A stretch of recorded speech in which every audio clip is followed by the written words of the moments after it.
Salam jumpa pecinta catur, kembali lagi di Catur Talk Indonesia.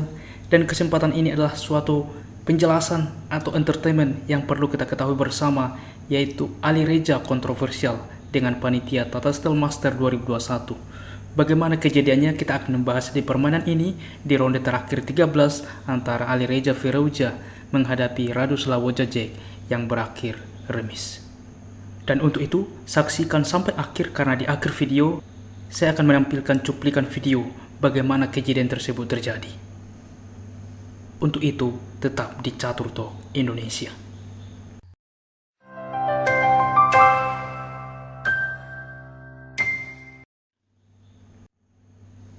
Baiklah kawan-kawan, kita langsung ke permainan. Di sini Ali Reza Firauja Putih memulai langkah dengan kuda ke F3, pembukaan reti atau joker tot opening, di mana pembukaan ini sangat mudah atau bisa direposisi menjadi pembukaan yang lain. Pion ke D5, G3, kuda ke D7, D4, sehingga dengan struktur di papan terjadi King's Indian Attack. Kuda ke B6, kuda ke G3, kuda ke F6, A4. Di sini mencoba untuk langsung mengusir kuda sehingga pion ke A5 mencegah hal tersebut terjadi. Gajah ke G2, mempersiapkan rokade ke depan, H6. Di sini untuk mengaktifkan gajah ke depan sehingga ada pengamanan bagi gajah. Rokade gajah ke F5, kuda ke H4 menyerang gajah dan gajah ke H7. F4. Kita lihat teman-teman, di sini berencana ke depan memajukan sehingga menonaktifkan gajah ini. Untuk itulah E6 dan di sini F5. Tanpa takut teman-teman. Di sini hitam memainkan gajah ke E7, langkah terbaik tentunya. Apabila di sini dimakan teman-teman, maka kuda memukul. Pertukaran misalkan, benteng memakan. Gajah ke E7 pengembangan, mempersiapkan rokade, maka di sini E4. Ditukarkan saja, maka kita lihat teman-teman. Pada lanjutan ke depan, di sini kita lihat dapat mengaktifkan montri gajah dan juga menumpuk benteng kemungkinan ke depan di file F. Tentu di sini posisi putih lebih baik. Kita kembali. Untuk itulah di posisi ini hitam tidak menanggapi tentang pion ini, memainkan dengan gajah ke E7. Gajah ke H3 mencoba untuk mensupport pion ke depan. Menteri ke D7 memperkuat pion. Menteri ke D3, menteri ke C6. Kuda ke B5. Kita lihat teman-teman, dengan langkah kuda ke B5 berencana untuk membantu dengan gajah ke depan mengancam pion C7. Di sini kuda ke C4, yaitu untuk mencegah hal tersebut terjadi ke depan dan juga untuk dengan tempo mengancam pion B2. Gajah ke F4 sehingga kuda ke D6, menteri ke E3. Di sini menambah tekanan terhadap pion sehingga kuda ke C4 kembali mengancam menteri, menteri ke D3 dan gajah ke D6 menawarkan pertukaran perwira. Di sini Ali Reza memutuskan untuk kuda memukul gajah, kuda memakan kembali, gajah ke E5 mensentralisasi perwira, dan begitupun dengan hitam dengan kuda D ke E4. Permainan berlanjut dengan menteri ke A3, mencoba untuk hitam tidak rokade ke depan. Menteri ke D7, C4. Kita lihat teman-teman, pion ke C4 mencoba untuk mengorbankan pion dengan kompensasi pengaktifan benteng ke depan. Di sini C6 tidak diterima, maka pion memukul pion, pion memukul pion, lagi-lagi pion C memukul pion D, kuda memakan. Di sini gajah ke G2, langsung menyerang kuda dan kuda ke D2 dengan tempo menyerang benteng dan juga bermanuver memforking gajah dan menteri, sehingga untuk itulah benteng F ke C1, benteng ke F8. Di sini kita lihat teman-teman, dengan benteng ke F8 menguasai file terbuka juga dengan rencana ke depan bermanuver secara manual, sehingga kita lihat rokade secara manual. Kuda ke F3, di sini langsung menawarkan pertukaran kuda dan diterima oleh hitam. Gajah memakan kembali, raja ke F7, E4, dan di sini mengusir kuda, kuda ke B4, menteri ke E3 dan raja ke G8, memposisikan raja di posisi aman. Permainan pun berlanjut dengan benteng ke C3. Mungkin saja ke depan Ali Reza akan menumpuk benteng di file C, benteng A ke D8. Pion ke H4 mencoba untuk mendorong pion ke depan sehingga mengontrol lebih peta G6, B6. Gajah G2 mencoba untuk bermanuver langsung memaku pion ke depan, menteri ke E7. Gajah ke G4 kembali, menteri ke F7. H5. Menteri ke E7. Di sini hitam hanya membuat langkah tunggu, menunggu apa reaksi Alireza ke depan. Benteng A ke C1 kemungkinan juga di sini akan mengorbankan benteng di mana kompensasi mendapatkan pion. Di posisi ini, menteri ke E8 menambah support terhadap pion. Sebelumnya teman-teman mungkin ada yang berpikir, bang, mengapa tidak kuda ke A2? Maka inilah yang dipancing oleh Alireza, terlihat ya, memforking kedua benteng, tetapi benteng memukul pion teman-teman. Dimana apabila kuda memakan, maka gajah memukul pion E6 skak. Raja ke H8, menteri dengan simpel memukul kuda. Maka kita lihat teman-teman, perwira-perwira putih cukup bekerja sama dan juga sangat fokus untuk menyerang kepada raja. Terlihat pion ini gratis, apabila ini dimakan teman-teman, ini blunder. Maka jelas dengan menteri memukul pion H6 skak. Pion sedang terpaku, otomatis gajah menutup kembali, maka benteng ke C7. Di sini jelas apabila menteri berpindah akan skakmat. Oleh karena itulah di sini menteri harus mengorbankan diri, dan oleh karena itu jelas putih akan sangat unggul. Kita kembali. Untuk itulah kawan-kawan di sini menteri ke E8, gajah ke C7. Di sini langsung dengan tempo mengancam benteng dan juga mengancam pion, di mana benteng berpindah ke D7, gajah memukul pion, tetapi walaupun hitam kerugian pion, tetapi dengan pertukaran perwira di sinilah tepat kuda ke A2, maka benteng memukul pion, di sini kuda memukul benteng. Dan sekarang benteng yang memakan kuda teman-teman. Karena apa? Apabila di posisi ini gajah memakan dengan tempo skak, bisa juga dilakukan raja ke H8. Maka di sini gajah memukul benteng, menteri memakan. Masalahnya apabila menteri yang memukul kuda, maka ada menteri ke H3 teman-teman. Lihat, banyak sekali ancaman memukul pion, skak, dan di sini kita lihat file F sudah dibatasi. Apabila menteri ke E1 mencoba melindungi kedua pion, maka di sini akan terjadi defleksi, di mana tidak mungkin satu perwira bisa melindungi dua sekaligus, di mana di sini gajah memukul pion. Dan apabila di sini menteri memakan, maka jelas benteng ke F1 skakmat. Oke kawan-kawan, untuk itulah di dalam posisi ini Alireza harus benteng memukul kuda.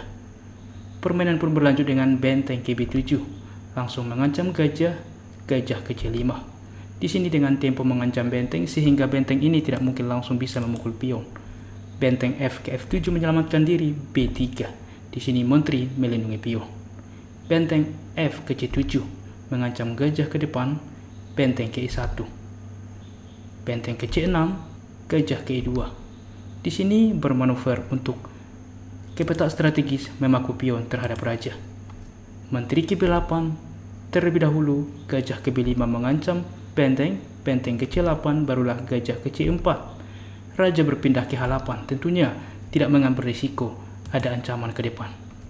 Benteng ke F1, gajah ke G8.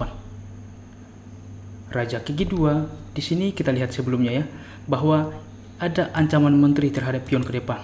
Sehingga untuk itulah di sini raja bergerak untuk melindungi pion sehingga menteri dapat aktif ke depan. Oke. Di sini benteng ke D7, benteng ke F2, menteri ke B7. Hanya memerlukan langkah tunggu, menunggu Alireza untuk melakukan langkah apa.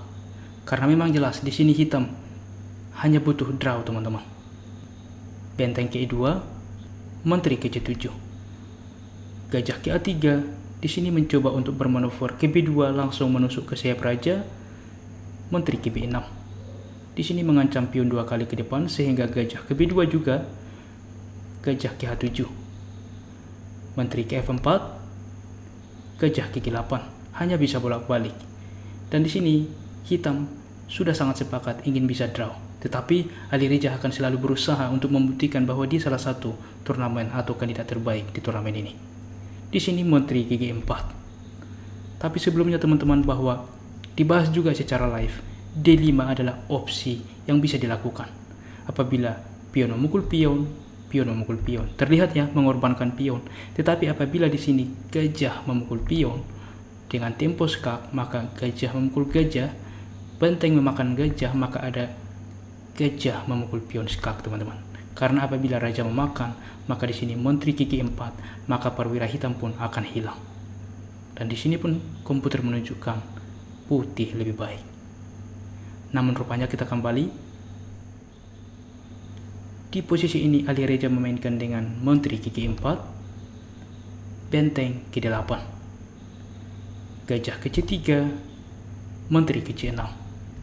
Di sini kita lihat menteri kecil 6 mengorbankan pion, tetapi dengan kompensasi akan pengaktifan benteng ke depan. Kita akan melihat di mana setelah gajah memukul pion, benteng GB8, menteri ke F4, di sini mengancam benteng, benteng GB7 menumpuk benteng.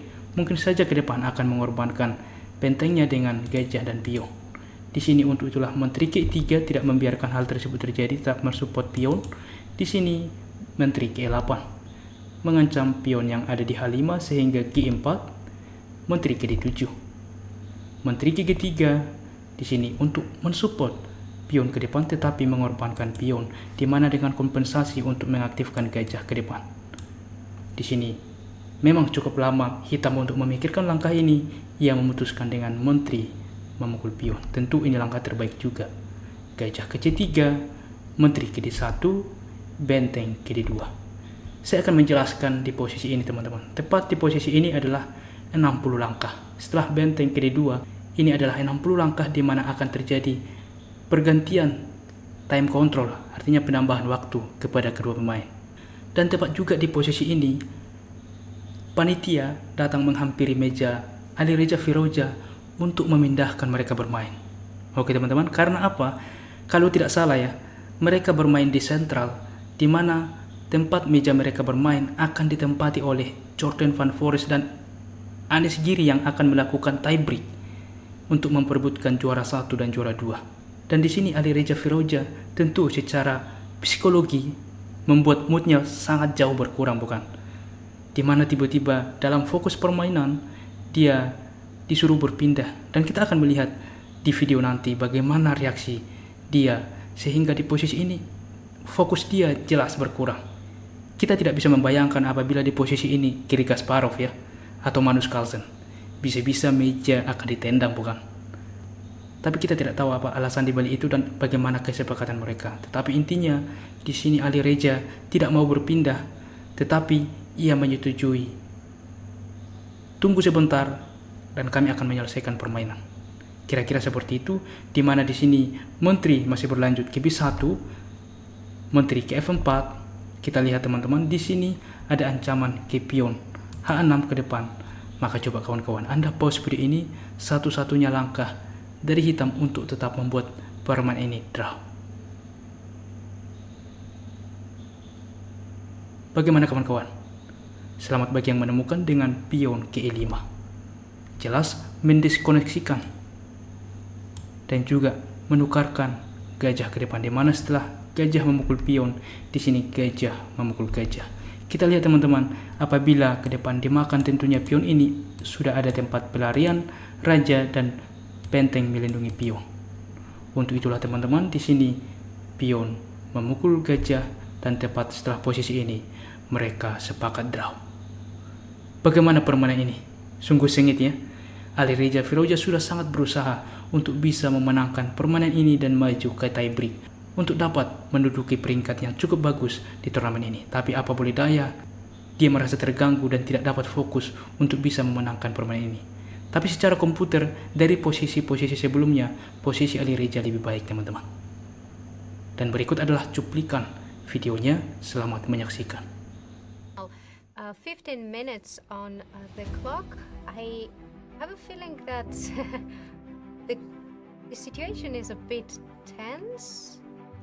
Yeah, I mean, I'm going to be honest here. I don't like this because they're in the middle of a game, and now if Alireza learns that he's not playing in the tiebreak, that is distracting. It feels terrible, and so you're changing the psychology of the moment here. Yes, that's very pity for Alireza. He cannot understand what it is. Stay on that board. The arbiters just telling him that they have to move one so that the tie breaks can start in the center of the playing court, which is board 4. Oh my god, what's going on? Well, I actually don't know if he has to move. That's the thing, is does he have to move? He has to move, yeah, he has to move. And there we see Anish Giri joining the playing hall, who is ready to take on Jordan van Foreest in the tie breaks. Okay, drama. I would be furious as well. You know, it's a tough situation for everybody. The playoff needs to be played. We're in the midst of a pandemic situation. But if you're playing chess for hours and you're playing against another super grandmaster, first place is on the line, and now you're being told, wait, I can't win first place anymore, that's just demoralizing. And so I feel for Alireza, and it looks like he doesn't want to move from the board. He doesn't want to move. He stays where he is. Do you think this is a bit of superstitious there, like where I started at this board, I want to be there? Maybe he does not have good memories from board 1. But do they decide that Alireza will stay on this board? I guess so. It's interesting. And well, Alireza is staying. He's thinking. He should be thinking. It's his move. And the position remains complex. He wants to win this game. And I just feel for him. He's 17 years old. He's having the tournament of his life. He is playing some exceptional chess. And now he's distracted. And I hope he's able to keep his control. Bagaimana teman-teman? Mari sharing di kolom komentar bagaimana pendapat Anda mengenai video tentang pemindahan tersebut. Kita diskusi di kolom komentar, tidak ada yang benar, tidak ada yang salah, hanya dari sudut pandang. Oke teman-teman? Dan seperti biasa di akhir permainan kita memberikan Fajl selamat menjawab di kolom komentar. Dan berikut teman-teman Fajlnya, kita lihat hitam akan promosi menjadi menteri, temukan langkah terbaik bagi putih dan draw di permainan ini. Putih melangkah dan draw. Tuliskan di kolom komentar dan kami akan memilih dan mengepin bagi jawaban yang benar sehingga dapat dilihat oleh semua sahabat pecinta catur. Baiklah kawan-kawan, demikianlah ulasan dari Tata Steel Master ronde terakhir yang cukup penting. Alireza kontroversi dengan panitia Tata Steel Master 2021. Dan jika kawan-kawan menyukai konten catur seperti ini, mari kita support channel ini dengan cara like, subscribe, dan share. Dan jika ada saran ke depan untuk perbaikan channel ini ke depan, jangan ragu menuliskan di kolom komentar. Dan mari tentunya kita support terus percaturan kita Indonesia yang semakin jaya. Salam Catur Talk Indonesia. Sampai jumpa di video berikutnya. Keep sharing and keep loving. Bye-bye.